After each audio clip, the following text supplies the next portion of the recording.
Bab 69. Yemo tampaknya tidak menyadari tawa pria itu. Dia mengamati keempat orang itu dan berkata, jawab dua pertanyaanku dan aku akan memberimu batu-batu itu. Begitu dia masuk ke dalam, dia sudah melihat setidaknya ada 3 kamera di ruangan itu. Itu adalah kamera berteknologi tinggi terbaru, Sa pernah menunjukkannya padanya sebelumnya. Namun, dia yakin bahwa bahkan jika seseorang melihat layarnya, mereka tidak akan dapat melihat wajahnya dengan jelas. Pria itu tiba-tiba berhenti tertawa. Ia mengamati Yemo sebelum menyalakan sebatang rokok dan berkata, aku benar-benar ingin tahu mengapa kau begitu tenang. Dan bagaimana kau mendapatkan batu-batu lainnya, yang tidak berasal dari Meng Kui? Yemo mengerutkan kening, jadi, kamu tidak memanggilku ke sini untuk berbisnis. Jika kamu bersedia menjawab pertanyaanku, aku akan memberitahumu. Pria parubaya ini adalah yang terkuat. Dia berada di level tengah level hitam, sedangkan 3 pria lainnya bahkan belum mencapai level kuning. Meskipun dia bisa menangkap mereka dan mengendalikan pikiran mereka, hal itu lebih rumit dengan orang yang lebih kuat. Selain itu, kesalahan kecil dapat mengakibatkan hancurnya jiwa mereka, yang berarti hilangnya sumber informasi. Pria parubaya itu juga memiliki sebuah kotak kayu di atas mejanya. Saat Yemo berbicara, indera spiritualnya mengamati kotak itu. Ketika dia melihat 2 benda gelap di dalamnya, dia langsung gembira. Pada saat yang sama, di ruang pertemuan utama Northern Sen, seorang pria tiba-tiba bangkit dan berkata dengan suara kasar, ledakan kapal 043 sekarang. Semua orang menatap pria itu dengan kaget. Mereka benar-benar tidak mengerti, kapal mereka telah menemukan batu Qi yang hilang di Kanada, dan rekaman menunjukkan bahwa pria itu telah naik ke kapal. Apakah dia sudah gila? Mengapa mereka meledakkan kapal itu sekarang? Bahkan mengabaikan masalah batu Qi, membunuh orang-orangnya sendiri adalah hal yang gila. Pria bersuara kasar itu segera berkata, aku tidak gila. Pria yang naik ke kapal itu terlihat samar-samar, tetapi aku dapat mengetahui dari suaranya bahwa dia pasti Yemo. Dia adalah Yemo yang kita coba ledakan di Pulau Helm Es. Dia tidak mati. Jika kita tidak meledakkan kapal itu sekarang, dia akan tahu dari mana kita mendapatkan batu Qi kita dan menggunakan kapal itu untuk melacaknya kembali ke markas kita. Oleh karena itu, jika kamu tidak meledakkannya dalam 3 detik, aku meminta untuk pergi dari sini. Pria terkemuka itu juga berkata dengan suara rendah, saya percaya pada saudara Dongfang. Segera ledakan kapal 043. Di atas kapal, semua orang memandang Yemo dengan jijik. Pria parubaya itu tersenyum. Ia mengira Yemo adalah seekor kambing yang siap disembelih. Mungkin pemuda itu punya beberapa jurus, jadi ia pikir ia bisa melakukan apapun yang ia mau di sana.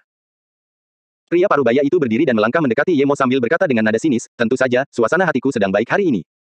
Aku bisa memberitahumu dari mana mereka berasal. Kau akan sangat senang setelah mendengar ceritaku. Yemo menyimpan indera spiritualnya di atas kapal. Meskipun dia tidak menganggap orang-orang ini sebagai ancaman baginya, setelah mengalami semua ini, dia tidak akan meremehkan siapapun. Tiba-tiba, hatinya merasa gelisah. Dia bisa merasakan bahaya. Dia bahkan menangkap beberapa gerakan di dasar kapal. Itu adalah jenis gerakan yang sama yang dia rasakan di Pulau Helm Es.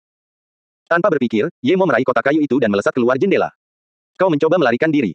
Pria tingkat hitam itu bereaksi cepat. Ia mencoba menangkap Yemo. Ia bahkan telah mengambil kotaknya saat melarikan diri. Namun, dia bergerak lebih lambat, Yemo sudah menghilang. Sebelum dia sempat bereaksi, perahu nelayan itu meledak dan membakar air di dekatnya hingga berwarna merah. Yemo berdiri di udara dengan wajah tenang.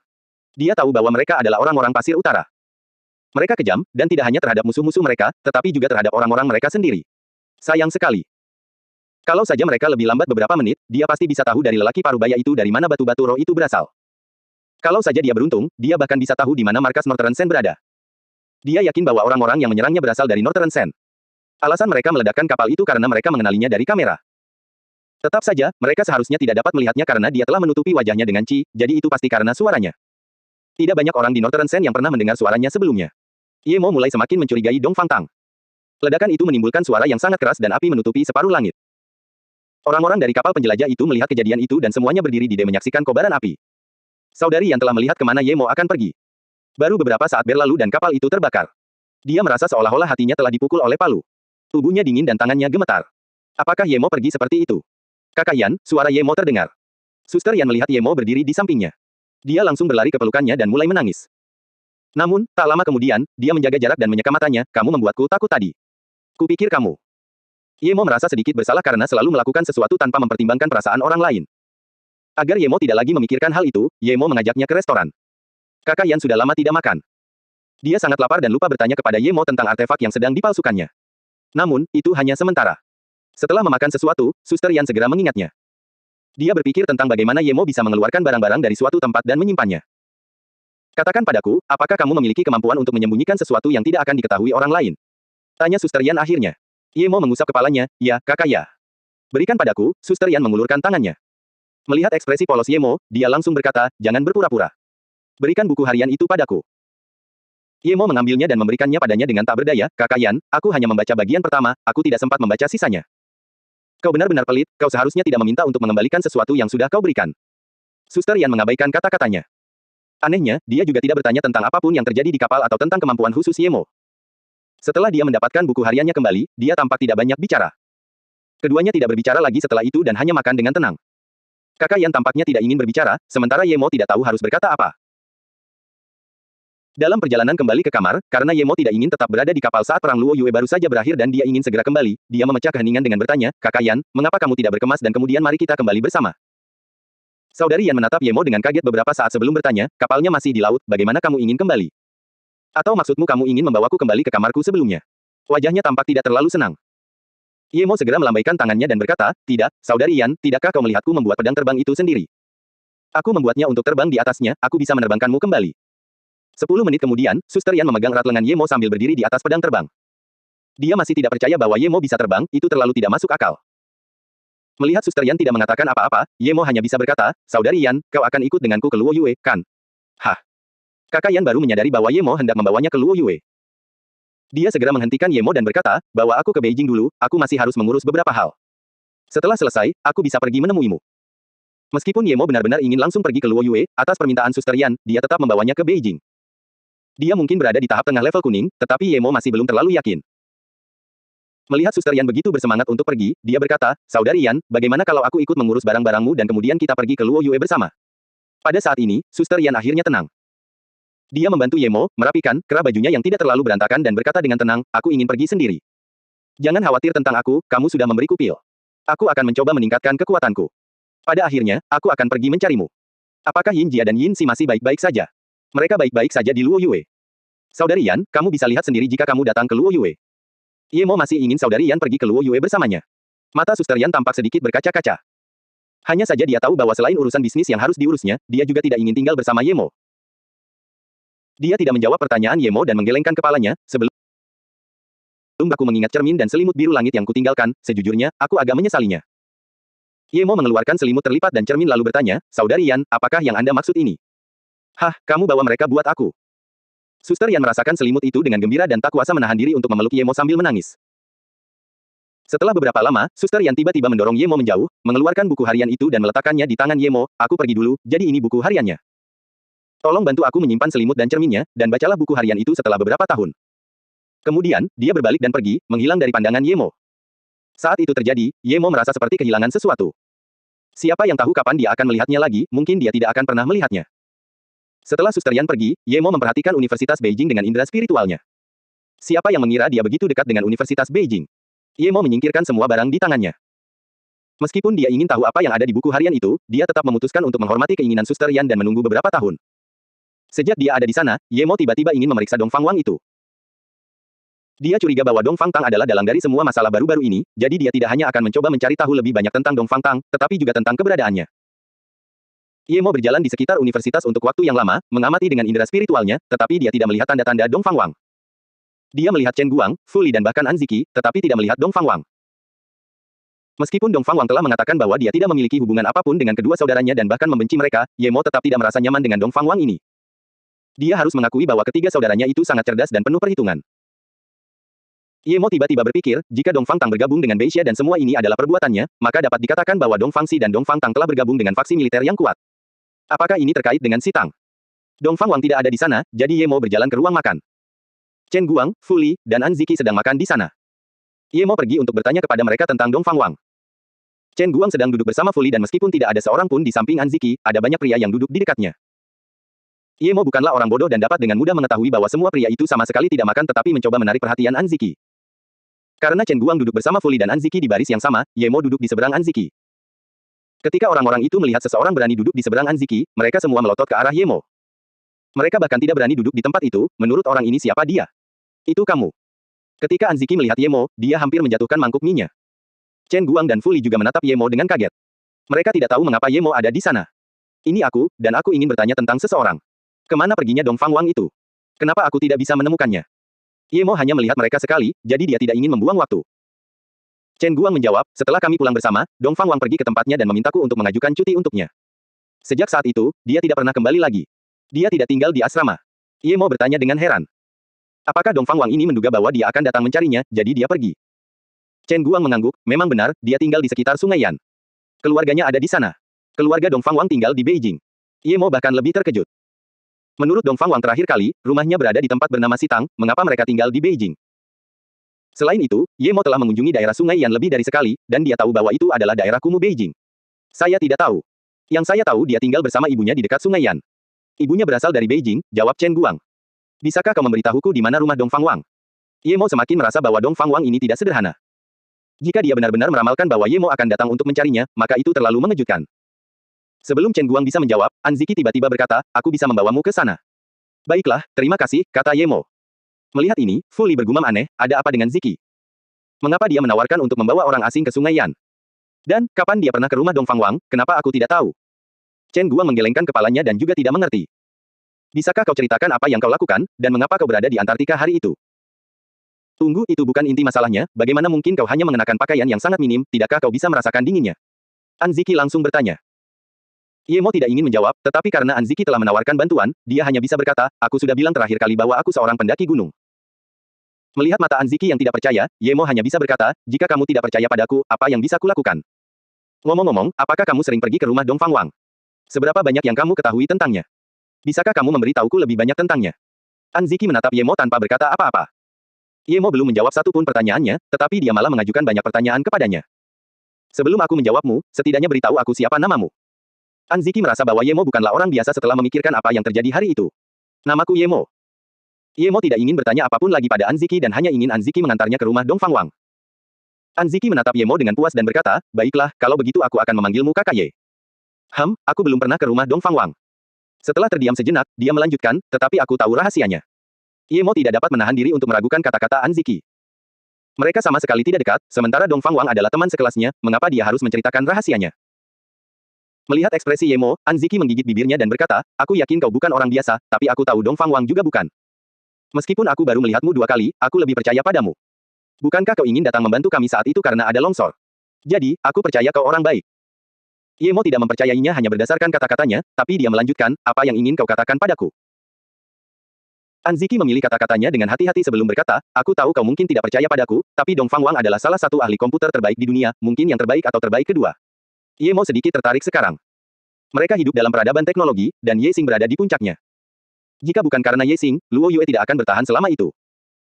An Ziki melanjutkan, Dong Fangwang paling-paling hanya seorang pencinta komputer di mata rekan kita, hanya seorang amatir. Dia punya kebiasaan membawa komputer kemanapun dia pergi. Sementara itu, saya adalah seorang jenius komputer di Universitas Beijing.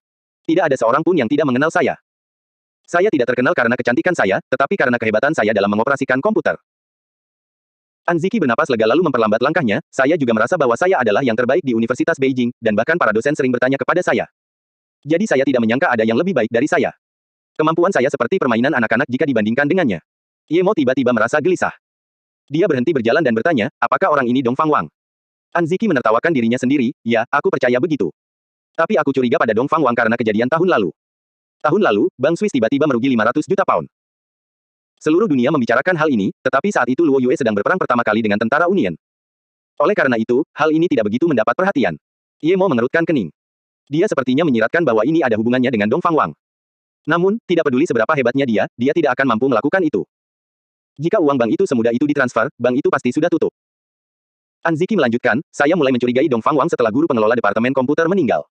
Gurunya meninggal. Ye Mo bertanya dengan aneh. An Ziki mengangguk, ya, seminggu setelah insiden Bank Swiss terjadi, guru itu entah mengapa bunuh diri di rumahnya. Awalnya aku tidak curiga pada Dong Fangwang, tetapi satu gambar benar-benar mengubah pikiranku. Pria itu adalah guru komputerku dan karena aku berkembang cukup cepat, dia sering meminta nasihatku. Aku sangat menghormatinya. Dia memiliki pekerjaan yang bagus dan istri yang penyayang, mengapa orang seperti dia bunuh diri? Jadi, saya membuka blognya dan melihat-lihat. Saya melihat sebuah foto yang menjelaskan banyak hal dengan jelas. Foto itu diambil saat dia pergi ke asrama mahasiswa, saat itu Dong Fangwang juga tinggal di asrama itu. Dia sedang menggunakan komputernya. Konten di layar komputer juga muncul di dalamnya. Guru saya sangat menyukai foto itu saat itu, jadi dia mengunggahnya di blognya. Apa yang kau lihat? Tanya Ye Mo. An Ziki berkata perlahan, saya melihat sebuah artikel berbahasa Inggris di layar Dong Fangwang. Beberapa bagian tampaknya membahas insiden Bank Swiss, jadi saya menggunakan cara khusus untuk memperbesar dan memperjelas gambar. Itu memang Bank Swiss yang mengumumkan bahwa mereka telah kehilangan 500 juta pound. Saya pikir Dong Fangwang telah membaca berita daring setelah kejadian itu, tetapi setelah melihat tanggalnya, saya tahu itu tidak benar. Dan kau mencurigainya hanya karena ini. Ye Mo menatap An Ziki dengan aneh. An Ziki menggelengkan kepalanya, tidak, karena aku memikirkan hal lain. Sebelum semua ini terjadi, guru mengajak kami makan di luar, dan Dong Fangwang ada di sana.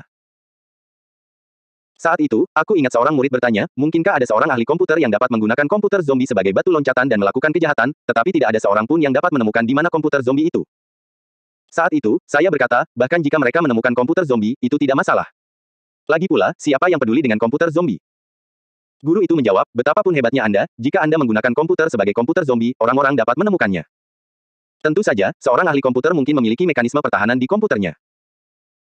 Selain itu, bahkan jika ada seorang ahli komputer yang 100 kali lebih baik darinya, jika ahli itu menggunakan komputernya sebagai komputer zombie, maka akan ada jejaknya. Setelah guru itu mengatakan ini, aku melihat penghinaan yang jelas di mata Dong Fangwang. Meskipun itu sangat cepat, aku masih bisa melihatnya sekilas. Namun, karena keterampilan komputernya rata-rata, aku tidak terlalu memikirkannya. Tapi sekarang setelah kupikir-pikir, dia mungkin telah menggunakan komputer guru itu sebagai komputer zombie, tetapi guru itu tidak tahu apa-apa tentang itu. Ye mau tahu apa yang dimaksud Anziki, jadi dia bertanya, yang dimaksud guru itu adalah dia bisa mengetahui jika seseorang menggunakan komputernya sebagai komputer zombie, kan? Anziki menganggukkan kepala tanda setuju dengan keahliannya kepada Ye Mo dan berkata, ya, itulah yang dia maksud saat itu. Ketika aku menyadari hal ini, aku menutup blog guruku dan mulai menyelidiki Dong Fangwang. Aku melakukan semuanya dengan sangat hati-hati. Aku membeli masker mulut, riasan, dan komputer baru. Aku bahkan memastikan kartu internetku anonim. Namun, ketika aku menggunakan komputer untuk masuk ke blog guruku lagi, gambarnya telah terhapus. Begitu aku masuk ke dalam, layar membeku dan diblokir. Siapapun yang melakukan ini dengan cepat memasuki komputerku dan hendak meretas webcam. Untungnya, aku belum memasang driver untuk kamera itu, jadi dia tidak dapat membukanya. Saya yakin dia hanya butuh waktu kurang dari 5 menit untuk meretas komputer saya setelah masuk ke blog guru saya. Begitu cepatnya, bahkan saya sendiri tidak bisa melakukannya. Setelah dia meretas saya langsung keluar dari situs web tersebut dan beralih ke kartu jaringan anonim lainnya. Apa selanjutnya? Tanya Ye Mo. Anziki benar-benar berkeringat. Dia berkata, saya langsung pergi menggunakan server ruang komputer sekolah karena guru yang bertanggung jawab atas hal itu. Untuk berjaga-jaga, saya menutupi kamera dengan sesuatu. Namun, tepat setelah saya memasuki server, saya tidak dapat melihat apapun sebelum saya diretas lagi. 3 menit baru saja berlalu, driver kamera komputer telah terinstall dan dia telah membuka kamera. Itu terlalu cepat, saya belum pernah melihat orang sekuat ini. Anziki semakin berkeringat dan terengah-engah, dulu aku cukup percaya diri dengan kemampuan komputerku. Namun, sebelum aku sempat mencapai komputernya, dia sudah memeriksa semua yang ada di komputerku. Aku langsung tahu bahwa aku jauh berbeda dari orang ini. Aku pernah menjadi hacker sebelumnya, tetapi menurutku orang ini bukanlah seorang hacker, dia adalah seorang pengendali jaringan. Karena takut, saya membuang komputer baru saya. Namun 4 hari kemudian, kasus bunuh diri lainnya terjadi. Seorang mahasiswa bunuh diri di asrama. Pernyataan resmi mengatakan bahwa ia terlalu kecanduan game, tetapi komputer yang ada di laporan surat kabar itu tidak asing lagi. Itulah yang saya buang. Apakah Dong Fangwang sehebat itu? Apakah kamu yakin itu dia? Tidakkah kamu pikir kamu kurang bukti? Ye Mo bertanya lagi. Anziki mengangguk dengan serius, ya, aku yakin itu dia. Aku masih punya firasat kuat bahwa itu dia. Aku merasa dia mencurigaiku. Karena dia dekat dengan Chen Guang, kami juga akrab, tetapi dia tidak akan pernah secara aktif mencoba bersosialisasi dengan kami. Namun, sejak gurunya meninggal, dia sering bergaul dengan kami. Dia juga ingin bergabung dengan kami ke Antartika kali ini. Ye Mo terdiam. Ia tidak menyangka keterampilan komputer Dong Fangwang sehebat ini. Jika ia meretas jaringan Luo Yue, konsekuensinya akan tak terduga. Meskipun ia telah memberitahu Su Yuehua untuk memperingatkan Ye Xing terakhir kali, ia tidak terlalu yakin tentang hal itu. Hal baiknya adalah pangkalan militer Luo Yue dan jaringan pemerintahannya tidak terhubung ke jaringan luar. Setelah beberapa saat, Anziki berkata, saya yakin masalah ini ada hubungannya dengan Dong Fangwang karena begitu sampai di ruang makan, dia tiba-tiba bertanya pendapat saya tentang perampokan Bank Swiss. Saya terkejut saat itu, tetapi saya sudah siap jadi saya berkata dengan santai, itu bukan uang negara saya tidak peduli. Seperti apa dia saat itu? Ye Mo tiba-tiba bertanya. Anziki berkata setelah berpikir sejenak, dia hanya tersenyum dan berkata ingin mengajakku makan malam. Karena aku takut padanya, aku setuju. Untungnya setelah makan malam, dia langsung menyuruhku kembali dan tidak banyak bicara. Memikirkannya saja membuatku merinding. Aku benar-benar tidak ingin berada di dekatnya, tetapi aku masih bersikap seolah tidak terjadi apa-apa saat dia bersama Chen Guang dan yang lainnya. Ye Mo tersenyum, Anziki, aku percaya padamu, tapi aku tidak mengerti mengapa Dong Fangwang tidak membunuhmu. Apa? Anziki menatap Ye Mo dengan bingung. Ye Mo berkata dengan jelas, jika aku tidak salah, Dong Fangwang sudah lama mencurigaimu. Dia membunuh murid yang menemukan buku catatanmu untuk memberimu peringatan. Apa? Mulut Anziki terbuka lebar karena terkejut. Dia pikir dia telah menyembunyikannya dengan sangat baik dan Dong Fangwang bersikap normal, bagaimana dia bisa tahu? Ye Mo berkata, meskipun aku tidak tahu mengapa dia tidak membunuhmu, aku yakin dia tahu kau mencurigainya. Aku semakin tertarik pada Dong Fangwang sekarang. Ini adalah Sungai Yan, tetapi kau belum pernah ke rumahnya, bagaimana kau akan menemukannya? Ye Mo melambaikan tangannya dan bertanya. Tunggu. Ada satu hal lagi yang belum kukatakan padamu, Anziki tiba-tiba berkata. Oh, ada apa? Tanya Ye Mo. Anziki berkata, saat kita pergi ke Antartika, terakhir kali aku bertemu denganmu, orang pertama yang mulai mendaki adalah Dong Fangwang. Dia membawa tas biru ke atas gunung. Setelah dia turun, tas biru itu hilang dan kita tidak pernah mendengarnya bercerita tentang apa yang terjadi. Aku bahkan menduga bahwa dia sengaja menaruh tas itu di sana. Ye Mo mengangguk. Dia memutuskan untuk pergi ke gunung itu lagi setelah kembali ke Luo Yue. Anziki memikirkan sesuatu dan tiba-tiba merasa gelisah. Ye Mo bisa merasakan ketegangan dan kekhawatirannya. Apakah kamu khawatir Dong Fang Wang akan kembali menjemputmu? Tanya Ye Mo. Anziki mengangguk, meskipun aku tidak berpikir dia meragukanku, kamu juga benar. Bagaimana jika dia meragukanku? Sebelum Ye Mo sempat menjawabnya, indera spiritualnya memindai sebuah rumah bata biasa. Di dalamnya terdapat 2 kamar tidur dan di salah satu kamar, Ye Mo menemukan sebuah tas besar ia pernah melihatnya sebelumnya. Itulah tas yang dibawa Dong Fang Wang ke Antartika. Dong Fang Wang dan ibunya tidak ada di rumah, dan kamarnya sangat bersih. Ye Mo membawa Anziki ke kamar Dong Fang Wang dan begitu dia melangkah masuk, indera spiritualnya memindai kamera kecil di kamar itu. Dong Fang Wang memang bukan orang biasa. Tidak peduli apapun hubungannya dengan kedua saudaranya, dia sangat ambisius. Dia menyukai perasaan memiliki segalanya di bawah kendalinya. Ketika Anziki masuk ke ruangan ini, dia merasa gelisah lagi. Tepat ketika dia hendak mengatakan bahwa Dong Fang Wang tidak ada di sana dan menyarankan untuk pergi, sebuah suara tiba-tiba terdengar di ruangan itu, kau memang tidak akan membiarkanku pergi. Aku tahu siapa dirimu dan aku tidak punya niat untuk menjadi musuhmu. Aku tidak bisa mengalahkanmu. Tapi Anziki, kau benar-benar membawa orang lain ke kamarku. Kau. Dong Fang Wang sangat tenang pada awalnya, tetapi ketika dia berbicara kepada Anziki, nadanya sangat emosional. Anziki merinding. Tanpa sadar dia melihat sekeliling dan bergerak mendekati Ye Mo. Ye Mo tidak berbicara. Dia menyadari bahwa Dong Fang Wang memang sudah tahu bahwa dia akan datang untuknya dan telah bersembunyi. Tampaknya dia juga tahu siapa dia. Dia adalah orang yang berbahaya, orang berbahaya yang telah meramalkan segalanya. Apa hubunganku membawa saudara Ye ke sini denganmu? Anziki menjawab dengan gemetar. Anziki, aku tahu kau mencurigaiku, tapi aku tidak membunuhmu. Kupikir kau punya perasaan baik padaku karena aku menyukaimu dan kau tidak pernah membenciku. Hari itu aku mengundangmu makan malam, kau bahkan tidak berpikir 2 kali sebelum menyetujuinya. Setiap kali aku bersama Chen Guang dan yang lainnya, kau tidak pernah menghindariku. Mengapa kau harus membawa seseorang ke rumahku hari ini? Mengapa? Suara Dong Fang Wang bergetar, penuh kekecewaan. Ye Mo baru menyadari bahwa Anziki adalah wanita impian Dong Fang Wang. Dong Fang Wang sangat pintar, tetapi dia tidak dapat melihatnya. Jika dia memiliki Eki yang lebih baik, dia akan tahu bahwa Anziki takut padanya, bukan bahwa dia menyukainya. Mendengar pengakuan Dong Fang Wang, Anziki menggigil. Dia tidak menyangka si maniak itu jatuh cinta padanya. Ye Mo benar, dia benar-benar tahu segalanya. Ye Mo menepuk bahunya dan berkata, kamu tidak perlu takut pada orang gila seperti ini. Seolah-olah dia merasa diberdayakan oleh kata-kata Ye Mo, dia tiba-tiba menunjuk ke arah pembicara dan mengutuk, Dong Fang Wang, dasar sampah. Kamu memiliki keterampilan komputer yang hebat, aku yakin kamu bisa melakukannya tanpa diketahui guru, tetapi kamu tetap membunuhnya. Apakah kamu masih berani mengatakan kamu tidak membunuhnya? Ya, aku membunuhnya, tetapi bukan karena apa yang kau pikirkan. Aku memang menggunakan komputernya sebagai komputer zombie, tetapi dia sama sekali tidak mengetahuinya. Tidak seorang pun boleh tahu. Komputernya hanyalah salah satu dari sekian banyak komputer zombie yang aku gunakan. Aku tidak membunuhnya karena itu, tetapi karena aku mencintaimu. Dan dia hanyalah seekor katak jelek. Dia menghabiskan sepanjang hari menanyakan ini dan itu padamu. Aku sudah lama ingin membunuhnya. Aku tahu kau mencurigaiku, dan itu benar, kau benar. Aku tidak membunuhmu karena aku mencintaimu. Meskipun aku tidak pernah menyatakan perasaanku, aku ingin kau menjadi seorang ratu. Dong Fang Wang melanjutkan. Nada suaranya semakin bersemangat. Seolah-olah dia ingin menunjukkan hatinya kepada Anziki. Jangan membuatku muntah. Anziki mengumpat dan baru saja memikirkan sesuatu. Dia tiba-tiba memeluk Ye Mo dan mencium bibirnya. Ye Mo ingin mengatakan sesuatu, tetapi Anziki melepaskan Ye Mo dan berkata, aku menyukaimu, tolong jangan menolakku. Terdengar suara gemuruh dari pengeras suara. Ye Mo bahkan mendengar sesuatu yang pecah. Dia tidak dapat menahan diri untuk menggelengkan kepalanya. Dong Fang Wang sangat menyukai Anziki, tetapi tindakannya benar-benar menghancurkannya. Dengan cara ini, Dong Fang Wang hanya akan semakin membencinya. Ye Mo melambaikan tangannya dan menghancurkan kamera. Kemudian, dia memberi isyarat dengan tangannya ke Anziki. Ayo pergi. Tiba-tiba terdengar suara gemuruh yang sangat keras, hai, jika kau berani menyentuhnya, aku akan menghancurkan mayatmu menjadi berkeping-keping dan melenyapkan negerimu dari kehidupan. Ye Mo berhenti berjalan dan mencibir, Dong Fang Wang, aku tidak berencana untuk membunuhmu sebelumnya, tetapi sekarang kau pasti sudah mati. Tidak ada yang bisa mengancamku. Tidak ada seorang pun dari keluarga Dong Fang yang bisa mengancamku. Aku bisa membunuh Dong Fang Si dan aku juga bisa membunuhmu, dimanapun kau bersembunyi. Suara itu terdiam beberapa saat sebelum berkata perlahan, selama kamu tidak menyentuh Ziki, aku bersumpah tidak akan melakukan apapun terhadapmu. Apa yang dilakukan Dong Fang Tang tidak ada hubungannya denganku. Haha. Ye Mo tertawa, kau tidak punya hak untuk memberitahuku gadis mana yang boleh atau tidak boleh kusentuh. Kau terlalu melebih-lebihkan dirimu sendiri. Tidak peduli seberapa kuat jaringmu, suatu hari nanti aku akan dapat dengan mudah menangkapmu dan membunuhmu. Sementara itu, Anziki sangat marah. Dia berteriak, Dong Fang Wang, kau pikir kau siapa? Bagaimana bisa kau begitu tidak tahu malu? Aku akan tidur dengan kakak Ye malam ini, apa yang akan kau lakukan? Dasar sampah. Binatang. Arg. Dia meraung keras lagi. Ye Mo mencibir dan berjalan keluar ruangan. Maaf, kakak Ye, Anziki merasa sangat bersalah. Ia tidak percaya hal seperti ini telah terjadi. Seseorang telah menjadikannya wanita tanpa sepengetahuan atau persetujuannya. Ye Mo melambaikan tangannya. Dia tidak bisa berkata apa-apa lagi setelah mengetahui kebenaran tentang Dong Fangwang. Aku tidak meminta izinmu. Pria itu sangat menjijikan. Aku takut hanya dengan memikirkannya sekarang, dia bisa membunuh orang tak bersalah dengan begitu mudahnya. Di matanya, nyawa orang tidak ada nilainya. Anziki sedang dalam suasana hati yang sangat buruk. Dia teringat 2 kasus bunuh diri yang terjadi di universitas. Mereka semua tampaknya adalah orang-orang yang masih berhubungan dengannya. Sekarang dia tahu bahwa mereka semua berhubungan dengan Dong Fangwang.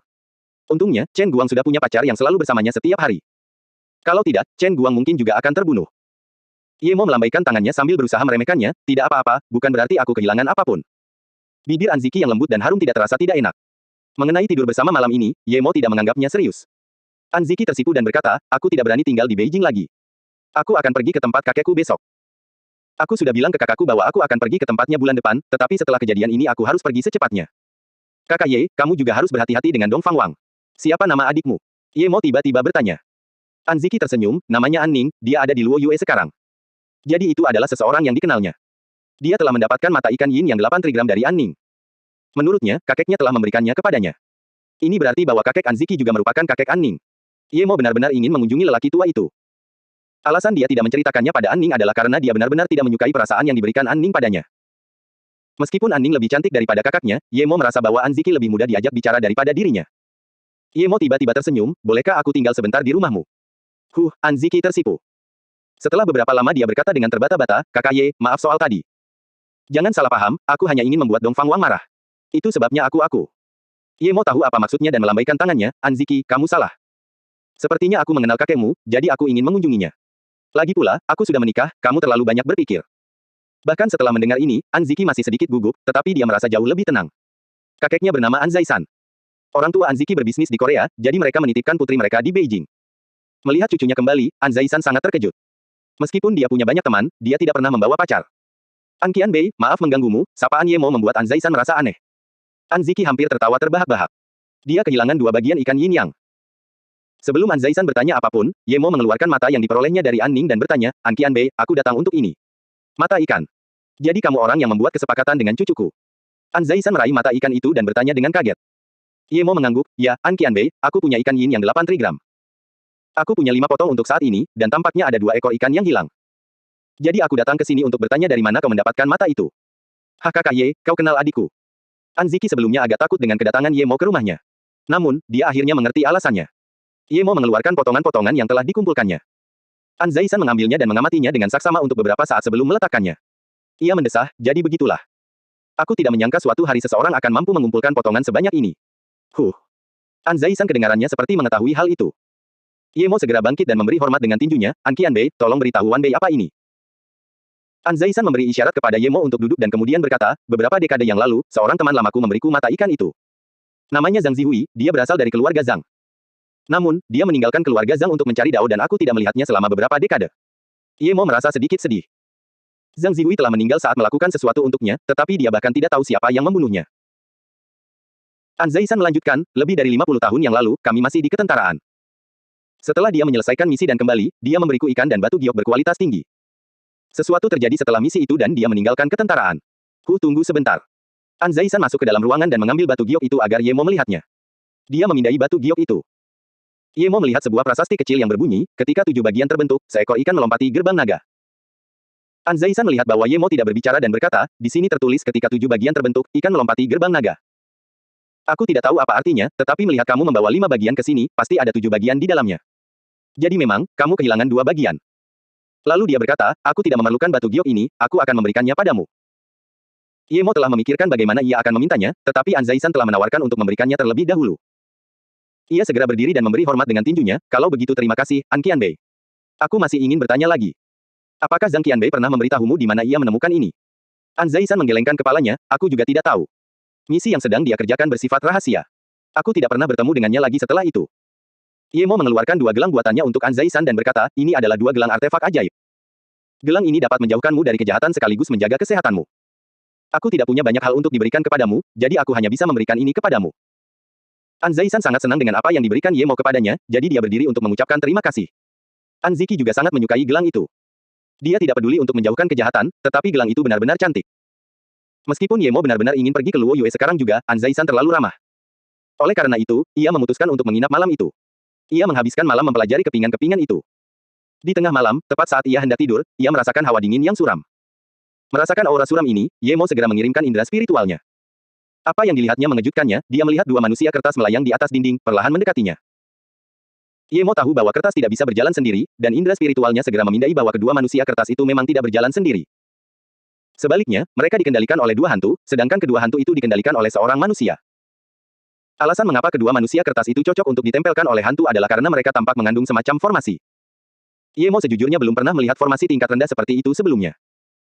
Dongfang Wang tahu bahwa Ye Mo bersama Anziki sejak pagi, dan Anziki berkata bahwa dia akan tidur dengannya malam itu.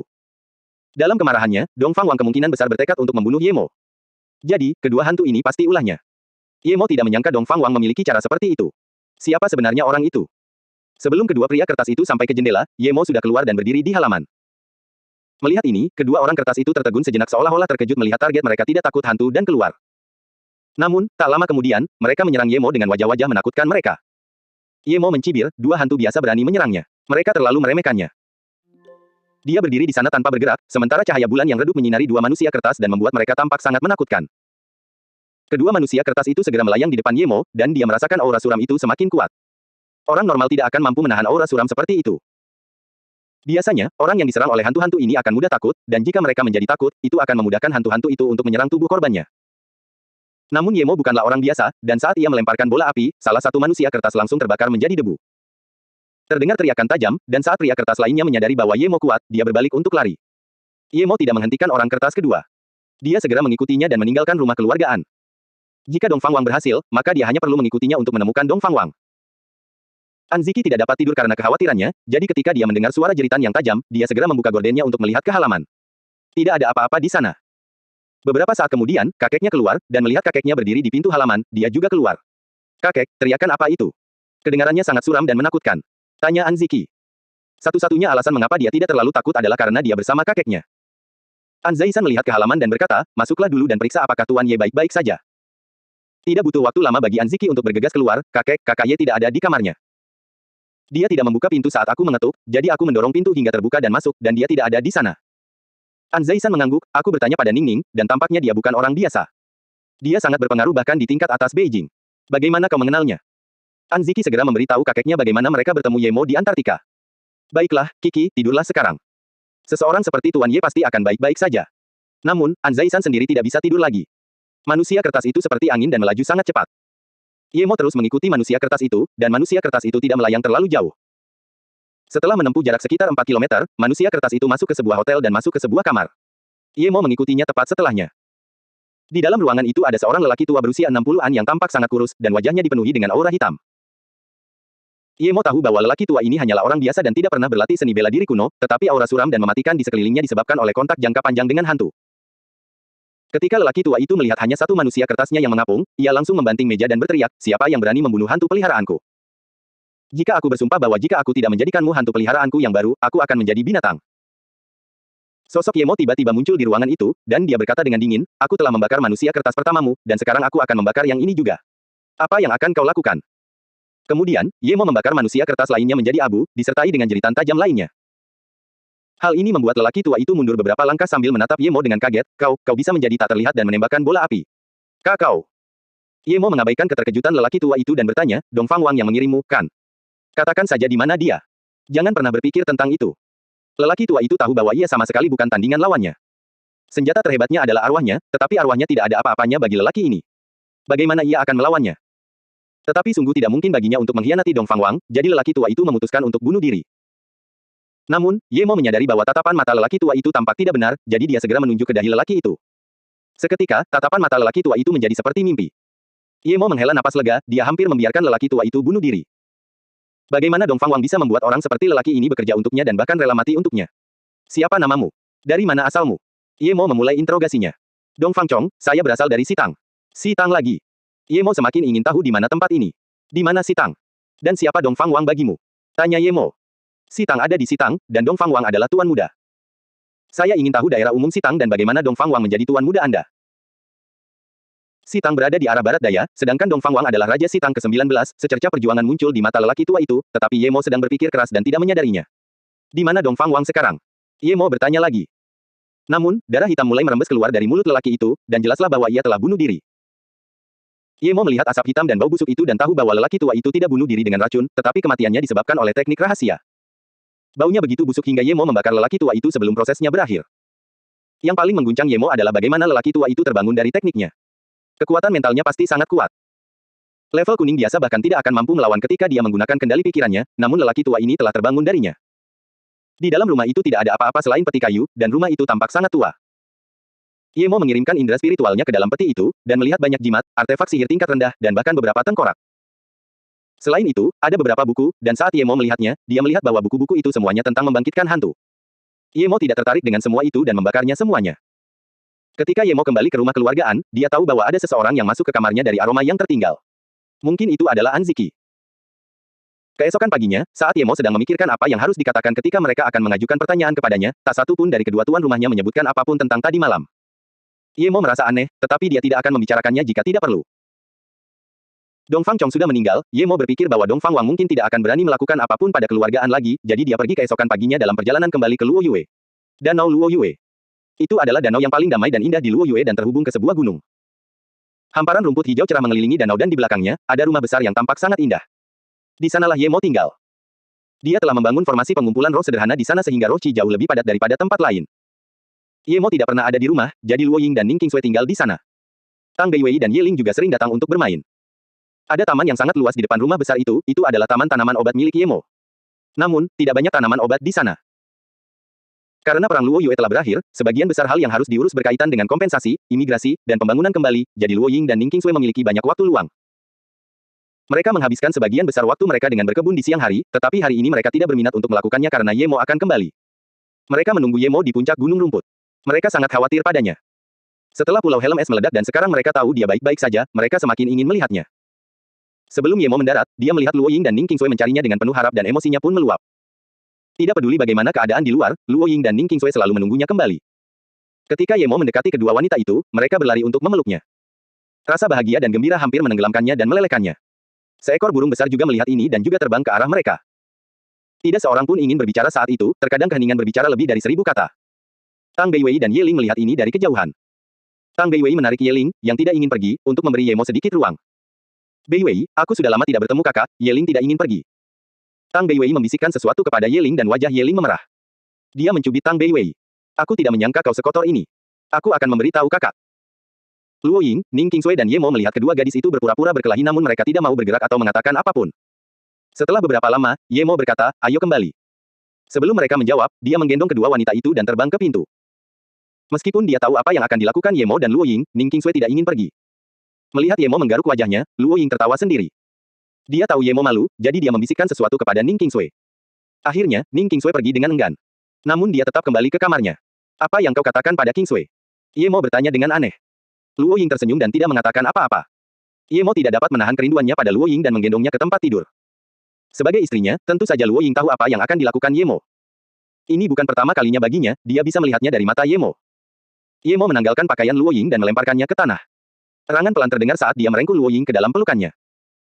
Matanya tampak melamun saat dia memegang pinggang Ye Mo, seolah tidak ingin dia terus bergerak, tetapi juga meminta Ye Mo untuk terus bergerak. Suara napasnya semakin keras. Meskipun matanya berkilau dan seperti mimpi, Luo Ying masih ingin menyekadahi Ye Mo yang tidak berkeringat. Namun, sebelum dia bisa mengangkat tangannya, bibirnya tertutup oleh bibir Ye Mo. Waktu berlalu dan suara gemerisik itu perlahan mereda. Meskipun staminanya tidak terbuang banyak, Ye Mo tetap memeluk Luo Ying erat-erat dan tidak ingin bergerak. Luo Ying juga tidak ingin bergerak. Jika memungkinkan, dia ingin tetap seperti ini selamanya. Ada kebahagiaan yang diraih saat berada di pelukan orang yang dicintai. Ning Qingsui membuka pintu dengan hati-hati dan masuk ke dalam. Melihat Luo Ying dan Ye Mo di tempat tidur bersama, wajahnya memerah. Dia sedikit tidak senang dengan Ye Mo. Ketika dia bersamanya, dia mengatakan kepadanya bahwa dia perlu mencapai tahap pembentukan fondasi terlebih dahulu. Mengapa dia tidak mengatakan itu kepada kakak Luo Ying? Namun, dia tahu bahwa Ye Mo pasti telah melihatnya. Oleh karena itu, sebelum dia bisa mengatakan apapun, dia melepas sepatunya dan meringkuk di dalam selimut. Ye Mo memang tahu bahwa Ning Qingsui telah masuk ke dalam kamar, tetapi saat hendak bangun, dia menyadari bahwa dia tidak mengenakan pakaian apapun. Dia tidak menyangka Ning Qingsui akan naik ke tempat tidur, dia bahkan punya pikiran gila. Tubuh Ning Qingsui juga lembut dan hangat. Saat dia menempel pada Ye Mo, dia merasakan api yang membakar itu lagi. Ketika Ning Qingsui melingkarkan lengannya di pinggangnya, dia merasa sangat nyaman hingga hampir mengerang. Ye Mo juga melingkarkan lengannya di pinggang Ning Qingsui dan menatap Luo Ying dengan penuh rasa bersalah. Luo Ying tersenyum. Saat hendak berbicara, Ning Qingsui berkata, kakak Mo, kau berbohong padaku. Kau dan kakak Luo Ying melakukan itu. Kenapa kau tidak melakukannya bersamaku? Aku juga. Ye Mo dengan cepat menutup mulutnya dengan mulutnya sampai dia terengah-engah, lalu berkata, kami. Ning Qingsui tiba-tiba tersenyum dan juga menutup mulut Ye Mo dengan mulutnya. Setelah beberapa saat, dia berkata, aku tahu, kakak Luo Ying sudah memberitahuku. Saat itu, dia pikir kamu akan mati. Aku tidak butuh kondisi dasar itu. Aku hanya ingin bersamamu dan kakak Luo Ying selamanya. Ye Mo dapat merasakan kelembutan dan cinta yang tak terpisahkan di lubuk hatinya begitu nyata. Ia memeluk mereka hingga ia mendekap mereka berdua dalam pelukannya, memastikan bahwa itu bukanlah mimpi. Suara Ning Qingsui seakan datang dari tepi surga, aku sudah sangat puas dengan kenyataan bahwa kakak Luo Ying bisa memberiku tempat. Aku mendengar tentang pernikahanmu, aku iri padanya, sayang sekali aku tidak hadir. Kakak Luo Ying sangat pemberani. Jika sebelumnya, aku yakin aku tidak akan memiliki keberanian seperti kakak Luo Ying, tetapi sekarang aku memilikinya. Kakak Mo, aku juga ingin menjadi istrimu yang sebenarnya, seperti kakak Luo Ying. Luo Ying mendengar ini dan mengangguk setuju. Ye Mo mengusap rambut Ning Qingsui dan berkata lembut, jangan khawatir, kita pasti bisa mencapai tahap pembentukan fondasi. Aku akan menembus tahap 6, dan begitu aku menembusnya, kita akan melangsungkan pernikahan. Setelah pernikahan, aku mungkin harus pergi untuk waktu yang lama. Saat aku kembali, mungkin kita semua bisa mencapai tahap pembentukan fondasi. Percayalah, kita akan bersama selamanya. Beberapa dekade tidak cukup bagiku untuk mencintai kalian. Mendengar ini, mata Ning Qingsui dan Luo Ying berbinar-binar, dan mereka kembali bergairah. Sangat mudah untuk mencintai seseorang, tetapi sulit bagi orang yang Anda cintai untuk mencintai Anda sebanyak itu. Ye Mo berbisik di telinga Ning Qingsui, ketika aku mencapai tahap 6 dan melangsungkan pernikahan, aku akan menikahimu. Kau dan Luo Ying adalah cinta terbesarku. Ye Mo tidak ingin merenggut keperawanan Ning Qingsui sebelum melangsungkan pernikahan yang layak, seperti yang dilakukannya pada Luo Ying. Dengan kembalinya Ye Mo, semua orang di jajaran manajemen atas Luo Yue merasa tenang, dan karena mereka telah mendapatkan sejumlah besar kompensasi dan begitu banyak tawanan perang, Luo Yue dengan cepat mulai membangun lagi.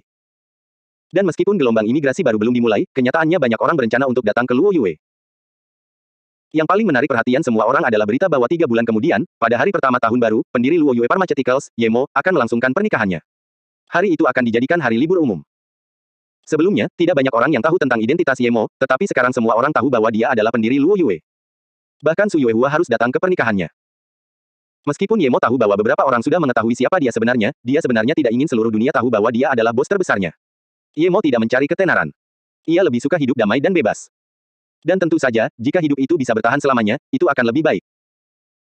Jika bukan karena ia ingin menggelar pernikahan besar untuk Luo Ying dan Ning Qingsui, ia bahkan tidak akan ingin Su Yuehua dan kawan-kawan mengumumkannya ke seluruh dunia seperti itu.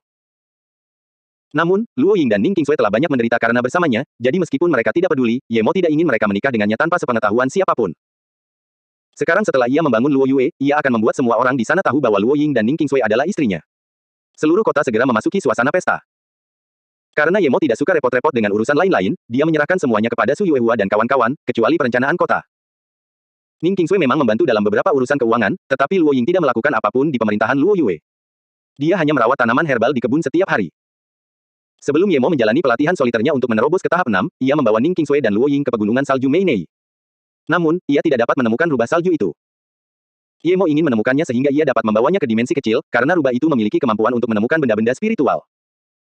Ye Mo, Luo Ying, dan Ning Qingsui bermain di luar selama sebulan lagi sebelum kembali ke Luo Yue untuk latihan Ye Mo sendiri.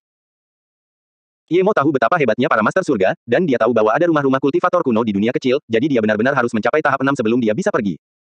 Jika dia meninggal di dunia kecil lalu apa yang akan dilakukan Luo Ying dan Ning Qingsui? Jika Ye Mo boleh memilih, ia lebih memilih mencapai tahap tersier pengumpulan Qi, tetapi Ye Mo tahu bahwa hal itu mustahil dilakukan hanya dengan 3 batu roh yang dimilikinya. Meskipun dia sudah berada di tahap ketiga dari tahap 5, Ye Mo bahkan tidak yakin apakah dia akan mampu mencapai tahap 6 sama sekali, jadi dia belum berani menggunakan 3 batu roh itu. Dia hanya menggunakan cara biasa untuk mengumpulkan energi roh. Jika dia memiliki harapan untuk menerobos, dia akan menggunakan batu-batu itu untuk membantunya menerobos, jika tidak, akan sia-sia menggunakannya. Dia masih membutuhkan 7 batu roh untuk memasuki dunia kecil itu, dan dia tidak punya cukup. Jadi Ye Mo berpikir bahwa jika dia tidak dapat menemukan 7, dia akan memotong 3 batu itu menjadi potongan-potongan yang lebih kecil dan melihat apakah dia bisa masuk dengan itu. Sebulan berlalu, dan sekali lagi menjadi jelas bahwa energi spiritual di bumi benar-benar tidak cukup baik. Dia hanya mengonsolidasikan kekuatannya sedikit, dan dia bahkan tidak mencapai puncak tahap 5, apalagi tahap 6. Ye Mo bersyukur karena dia tidak menggunakan batu roh. Jika dia menggunakannya, dia paling banyak akan mencapai puncak tahap 5, tetapi tahap 6 masih mustahil.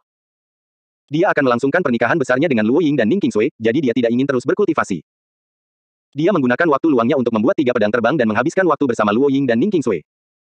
Setelah sebulan berlalu, Ye Mo telah menggunakan bahan-bahan yang dimilikinya untuk membuat 3 pedang terbang. 1 untuk Luo Ying, 1 untuk Ning Qingsui, dan 1 untuk Tang Beiwei.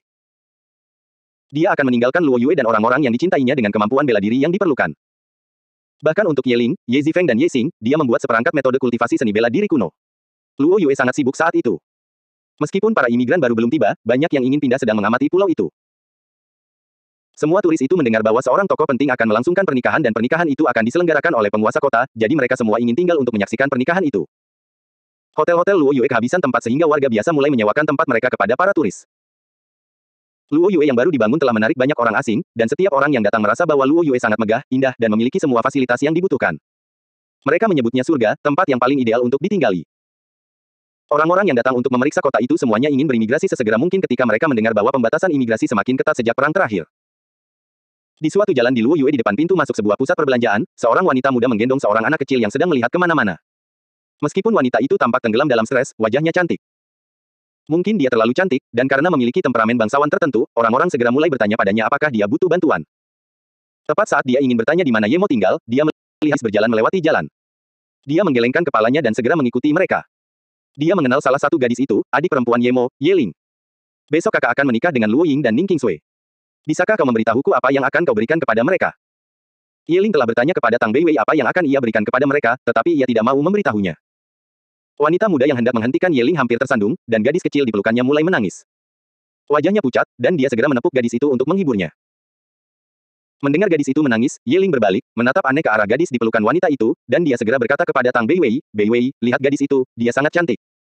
Dia baru berusia sekitar 1 tahun, bagaimana dia bisa begitu cantik? Wanita itu melihat ini dan menjadi gugup. Ketika dia mendengar bahwa Ye Mo belum meninggal, dia membawa anak itu jauh-jauh dari Flowing Snake ke Luo Yue untuk menemukan Ye Mo. Namun, dia tidak menyangka Ye Mo akan menikah dengan tunangannya, Ning Qingsui. Kalau begitu, apa yang akan terjadi padanya? Keluarga Song bermusuhan dengan Ye Mo, tetapi dia memiliki anak Ye Mo saat Ye Mo menyelamatkannya. Pada saat ini, wanita muda itu merasa tidak berdaya. Dia menunduk karena takut dikenali oleh Ye Ling sebagai Song Yangzu. Setahun yang lalu, dia diselamatkan oleh seseorang di pegunungan salju Emei, dan dia tinggal di sana. Dia melahirkan anak Ye Mo dan memikirkan keluarga Song dan Ye Mo, hatinya pun luluh. Saat anak itu lahir ke dunia ini, tidak ada lagi kebencian di hatinya. Dia tidak lagi memiliki motivasi untuk berkultivasi, dan semua fokusnya tertuju pada anak itu. Tingkat kultivasinya juga terhenti di level hitam dan bahkan hampir turun. Jadi satu-satunya orang yang ada di pikirannya selain anaknya adalah Ye Mo. Dia tidak ingin anaknya tidak memiliki ayah, jadi dia membawa anak itu bersamanya untuk mencari Ye Mo. Namun, ketika dia mendengar bahwa Ye Mo tidak keluar dari gua itu, dia tidak berani mencari Ye Mo lagi. Namun ketika anaknya sudah beranjak dewasa, dia tidak dapat menahannya lagi, membawa putrinya dan meninggalkan Gunung Emei. 2 bulan lalu, dia datang ke Beijing dan mencoba mencari berita tentang Ye Mo. Berita bahwa Ye Mo masih hidup hampir membuatnya menangis. Saat dia mendengar berita itu, dia benar-benar lupa bahwa Ye Mo adalah orang yang pernah ingin dia bunuh. Song Yangzu tidak menyangka bahwa berita pertama yang akan dia terima setelah tiba adalah bahwa Ye Mo akan melangsungkan pernikahan. Dan orang yang dia temui adalah saudara perempuan Ye Mo. Pada saat itu, pikirannya menjadi kosong. Dia tidak tahu harus berbuat apa. Meskipun dia tahu bahwa Ning Qingsui adalah tunangan Ye Mo, dia masih merasa kehilangan. Tiba-tiba dia merasa seperti orang tambahan. Karena bakatnya, keluarga Song telah mengirimnya ke pasukan surga sehingga dia bisa berguna bagi mereka, tetapi dia hanyalah pion bagi keluarga Song. Dan kemudian, tuannya meninggalkannya begitu saja tanpa mengatakan apapun. Dan ketika kekayaan keluarga Song yang besar terpecah, tak seorang pun mengingatnya. Tak seorang pun ingin memberinya apapun. Tak seorang pun bahkan ingin menyapanya, tetapi ia tidak terlalu memikirkannya. Tidak ada seorang pun di keluarga Song yang ingin membalas dendam, sementara hanya dia yang menanggung kesulitan untuk pergi ke turnamen sekte tersembunyi demi membalas dendam untuk keluarga Song. Ketika dia pergi ke makam malam itu, dia bahkan hampir kehilangan nyawanya. Namun yang lebih tragis lagi adalah ia kehilangan keperawanannya karena musuh yang ingin dibunuhnya. Setelah mengandung dan melahirkan Momo, ia akhirnya menemukan sedikit harapan dalam hidup.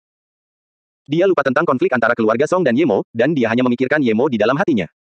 Kadang-kadang, dia bahkan mengenang saat-saat yang dihabiskannya bersamanya. Namun itu semua hanyalah mimpi. Ye Ling tiba-tiba merasa bahwa wanita muda itu tampak sedikit gemetar, dan dia segera datang untuk membantunya. Kakak, ada apa? Apakah kamu baik-baik saja? Song Yangzu menggelengkan kepalanya, aku baik-baik saja, mungkin aku hanya sedikit lelah, tapi aku akan segera baik-baik saja. Aku harus pergi. Xiao Ling, mata gadis ini mirip sekali dengan mata kakaknya, haha. Tang Beiwei berjalan mendekat dan melihat bahwa mata gadis itu mirip sekali dengan mata Ye Mo. Ye Ling juga melihat ini dan berkata dengan gembira, benar. Jika kakak yang mengandung anak ini, aku yakin itu anaknya. Kakak juga akan segera punya satu, mungkin tahun depan. Kata Tang Beiwei. Gadis kecil ini benar-benar imut. Ini, kakak akan memberimu ini. Ye Ling melepaskan gelang yang dikenakannya dan memakaikannya pada gadis kecil itu. Song Yangzu dengan cepat menolak, kami tidak bisa menerimanya, kami baru saja bertemu, bagaimana kami bisa menerima hadiah semahal itu? Ye Ling mendorongnya kembali dan berkata, kakak, aku sangat menyukai anak ini. Matanya benar-benar mirip dengan mata kakakku. Kakakku yang memberikan gelang ini kepadaku. Mendengar ini, Song Yangzu tidak menolaknya lagi dan hanya mengucapkan terima kasih. Tang Beiwei baru saja ingin menanyakan nama gadis itu ketika teleponnya berdering. Setelah panggilan itu, keduanya segera mengucapkan selamat tinggal kepada Song Yangzu dan gadis itu. Song Yangzu menatap mereka berdua dan terdiam cukup lama. Kemudian, dia menggendong putrinya ke pinggir jalan dan duduk. Dia telah mencari Yemo selama beberapa bulan dan ini yang dia dapatkan. Apa yang akan dia lakukan jika dia menemukan Yemo saat ini? Merusak pernikahannya. Apakah Yemo berutang sesuatu padanya? Meskipun mereka bermusuhan, dia telah menyelamatkannya lebih dari sekali. Saat malam tiba, Song Yangzu menenangkan hatinya. Ia merasakan mutiara bercahaya di tasnya, itulah satu-satunya yang ditinggalkan Yemo untuknya. Meskipun ia benar-benar ingin meninggalkan kota Luo Yue malam itu, ia juga sangat ingin bertemu Yemo lagi, atau mungkin ia hanya ingin putrinya bertemu ayahnya sekali saja. Mungkin dia tidak pernah menyangka kalau dia sudah punya anak perempuan. Song Yangzu menertawakan dirinya sendiri dan berjalan menuju hotel terdekat. Pada hari pertama tahun baru, seluruh kota Luo Yue dipenuhi dengan warna-warna kemeriahan. Untuk berterima kasih kepada pendiri Luo Yue, Yemo, atas kontribusinya, Tuan Kota Su Yuehua akan menjadi pengiring pengantin dan berjalan melalui jalan utama Luo Yue bersama kedua mempelai yang cantik. Ning Qingsui akhirnya mewujudkan mimpinya. Ia selalu ingin mengenakan kerudung pengantin dan berjalan-jalan di kota bersama orang yang dicintainya. Hari ini, mimpinya akhirnya terwujud. Jalan utama Luo Yue sangat ramai. Orang-orang mendengar bahwa tidak hanya akan ada dua pengantin wanita yang cantik, tetapi juga seorang pengantin pria yang sangat tampan. Mendengar ucapan selamat dan tepuk tangan yang meriah, bahkan orang seperti Yemo, yang tidak menyukai tempat yang terlalu padat penduduknya, merasa bangga. Dia telah membangun tempat ini, dan dia melakukannya untuk Kingsway, sementara kota itu dinamai Luo Ying. Luo Ying dan Ning Qingsui bersandar dengan gembira di sisi Yemo saat limusin itu perlahan membawa mereka ke danau Luo Yue. Tidak ada kata-kata yang dapat menggambarkan kebahagiaan mereka saat ini. Mereka suka bersikap rendah hati, tetapi dengan suami mereka, jadi apa salahnya jika mereka bersikap berlebihan kali ini? Lagi pula, mereka hanya melihat kota mereka sendiri. Disinilah mereka akan tinggal di masa depan. Di kota yang damai, tenang, dan indah ini. Sementara itu, Song Yangzu menggendong putrinya dan menonton di antara kerumunan. Melihat mobil pengantin yang megah dengan Yemo dan kedua mempelainya di dalamnya, dia merasa ingin menangis. Yemo telah menikahi dua istri cantik sekaligus, tetapi dia tidak ada di antara mereka. Dia pernah melihat Ning Qingsui sebelumnya, tetapi dia semakin cantik. Saat dia mengenakan gaun pengantin putih, dia tampak seperti Dewi Surgawi. Wajahnya dipenuhi kebahagiaan dan kebanggaan. Kedua tangannya saling menggenggam erat dengan tangan Yemo, tidak ingin melepaskannya sedetik pun. Sementara itu, wanita di seberang sana, alih-alih berkata, dia seperti Dewi, akan lebih tepat jika berkata, bagaimana mungkin seorang Dewi bisa dibandingkan dengannya. Gaun pengantinnya juga berwarna putih, dan Song Yangzu yakin bahwa dia belum pernah melihat wanita yang lebih cantik darinya. Senyumnya sangat tenang dan lembut. Jelas bahwa seluruh hati dan pikirannya juga tertuju pada Yemo. Seolah merasakan tatapan mata Song Yangzu, wanita itu menatapnya. Song Yangzu segera menunduk.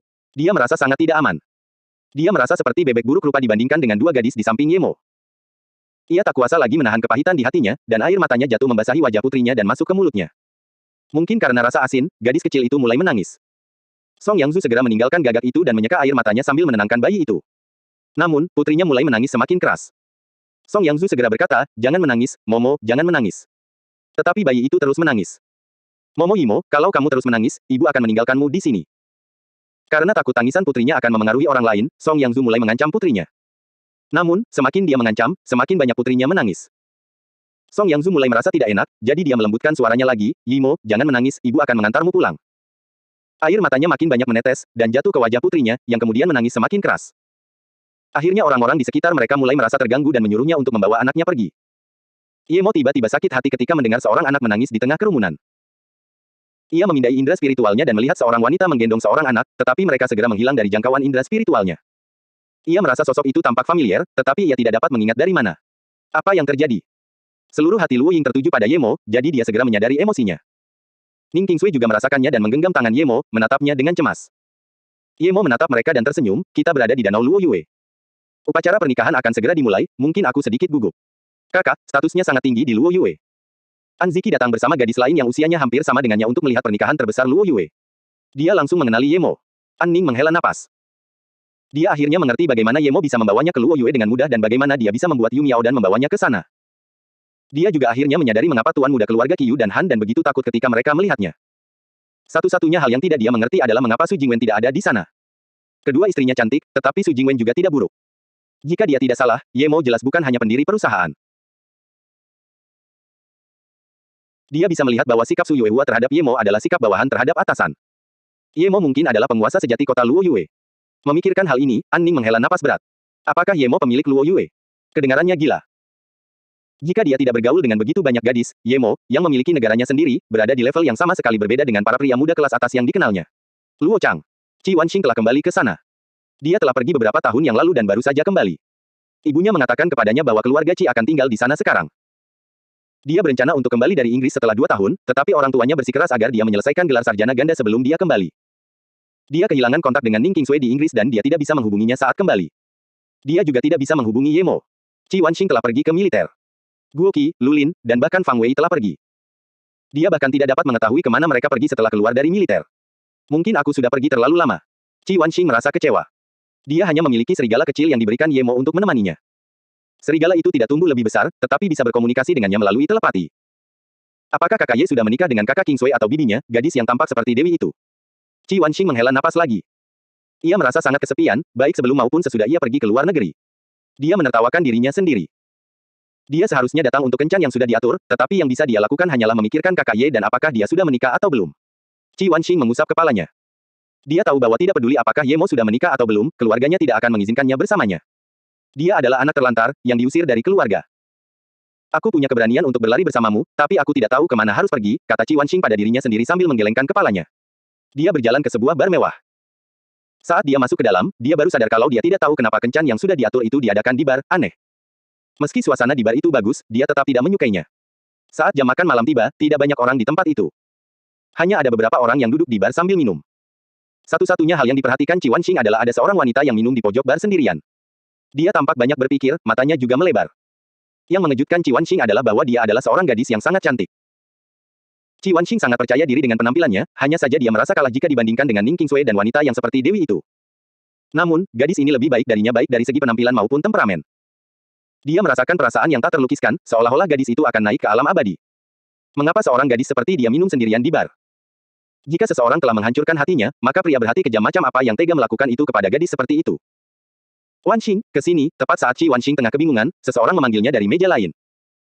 Qi Wanxing menoleh dan melihat seorang pemuda tampan dan tinggi tersenyum padanya dari meja lain. Dia segera menyadari bahwa pria itu adalah teman kencannya, Gu Yinseng. Keluarga Luo Changgu adalah keluarga terbesar di Luo Chang saat ini. Mereka masih belum ada apa-apanya dibandingkan dengan 5 keluarga besar di Tiongkok, tetapi di Luo Gang mereka adalah kekuatan lokal. Bahkan di provinsi Jiangnan, mereka adalah keluarga yang terkenal. Qi Wanxing tahu mengapa keluarganya ingin dia pergi berkencan dengan Gu Yinsen. Setelah meninggalkan militer, kekuatan keluarga Qi telah menurun drastis. Dan untuk mengembangkan hubungan mereka di Luo Chang, mereka membutuhkan seseorang untuk menikah dengan keluarga Gu demi memaksimalkan keuntungan mereka. Sejujurnya, Gu Yinseng tidak jahat. Setidaknya, dia tidak membencinya. Namun, dia benci bagaimana keluarganya memperlakukannya sebagai komoditas. Karena keputusan ini, hubungannya dengan orang tuanya tidak berjalan baik. Gu Yinseng meremehkan kencan yang telah diaturnya. Dia tidak pernah berpikir bahwa dia membutuhkan kencan yang diatur untuk menikah, jadi dia memilih tempat yang tidak terlalu serius untuk bertemu, sebuah bar. Dia ingin menunjukkan bahwa dia tidak terlalu serius tentang hal ini. Dia datang tanpa melihat foto Qi Wanxing. Baginya, itu hanya pekerjaan yang harus dilakukan. Namun, saat ia melihat Qi Wanxing masuk ke bar, matanya langsung berbinar. Ia telah melihat banyak gadis sebelumnya, tetapi tidak ada yang semuda dan secantik Qi Wanxing. Ia adalah lambang kepolosan dan kecantikan. Tingginya sekitar 1,68 meter dan tidak memakai sepatu hak tinggi. Kulitnya putih dan alisnya sempurna. Lekuk tubuhnya terlihat jelas. Aku menginginkan gadis ini, itulah satu-satunya pikiran yang ada di benak Gu Yinseng. Ia tidak pernah menyangka bisa bertemu dengan gadis secantik itu melalui kencan yang diatur. Sebagai penerus kepala keluarga, Gu Yinseng telah melihat banyak wanita dan berhubungan dengan banyak wanita. Namun, untuk pertama kalinya, dia melihat seseorang yang ingin dinikahinya. Halo, nama saya Gu Yinseng. Saya sedang menempuh pendidikan sarjana keuangan dan manajemen di Universitas Luo Chang. Gu Yinseng mengulurkan tangannya. Dia tahu apa yang harus dikatakan tergantung pada wanita itu. Bagi seorang gadis semurni dan polos Qi Wanxing, jelas dia belum pernah menjalin hubungan. Qi Wanxing tersenyum meminta maaf, saya tidak terbiasa berjabat tangan dengan orang asing, maaf. Mulut Gu Yinseng bergetar, tetapi dia bereaksi cepat dan menarik tangannya kembali. Kamu mau minum apa? Ia segera mengendalikan suasana. Ia yakin dengan pengalamannya ia bisa membuat gadis itu jatuh cinta padanya dengan mudah. Saya mau secangkir jus. Tepat setelah Qi Wanxing menjawab, dia mendengar sebuah suara berkata, aku tidak ingin kau memberikan itu padaku. Kau bukan Ye Mo. Ye Mo. Qi Wanxing menoleh ke belakang dan melihat wanita itu lagi, yang tampaknya benar-benar mabuk sekarang. Dia memegang cangkir kosong di tangannya dan mengatakan sesuatu kepada pria yang duduk di seberangnya.